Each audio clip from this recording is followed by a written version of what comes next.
बिस्मिल्लाहिर्रहमानिर्रहीम। माँ की नाफरमानी का इबरतनाक अंजाम दौरे रिसालत का एक बहुत ही होलनाक वाक़या है जिसके सुनने से ही कलेजा मुँह को आता है। एक बार कई साहबी रसूल हुज़ूर सल्लल्लाहु अलैहि वसल्लम की खिदमत में हाजिर थे कि एक आदमी आया और कहने लगा, या रसूलुल्लाह, एक नौजवान की जानकनी का वक्त है, हालत निज़ाम में है।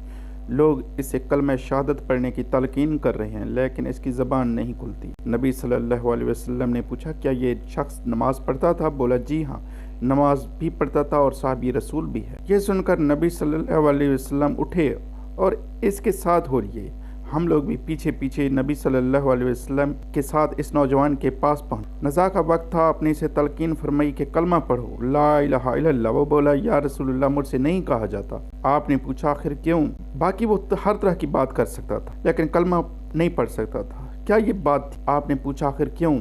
लोगों ने बताया कि ये माँ का नाफरमान था। आपने पूछा, इसकी माँ जिंदा है? लोगों ने बताया, जी हाँ, माँ जिंदा हैं। आप सल्लल्लाहु अलैहि वसल्लम ने हुक्म दिया कि इसकी माँ को बुला कर लाओ।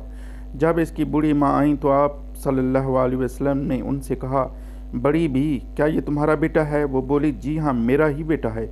आपने फरमाया, बड़ी भी, ये बताओ, अगर एक खौफनाक आग भड़काई जाए और तुमसे कहा जाए कि अगर इसकी सिफारिश करो तो हम इसको छोड़ते हैं वरना इस अलाव में झोंके देते हैं, क्या तुम इसकी सिफारिश करोगी? बुढ़िया बोली, जी हाँ, इस वक्त तो मैं ज़रूर सिफारिश करूंगी। ये सुनकर नबी सल्लल्लाहु अलैहि वसल्लम ने फरमाया, बस खुदा को और मुझको गवाह बनाकर कहो कि मैं इससे राज़ी हो गई। बुढ़िया बोली, ऐ अल्लाह, मैं तुझे और तेरे रसूल को गवाह बनाकर कहती हूँ कि मैं अपने इस जिगर के टुकड़े से राज़ी हूँ। अब नबी सल्लल्लाहु अलैहि वसल्लम इस नौजवान की तरफ मुतवज्जो हुए और फरमाया, कहो ला इलाहा इल्लल्लाह। माँ की रजामंदी की बरकत से नौजवान की ज़बान खुल गई और उसने फ़ौरन कलमा पढ़ा।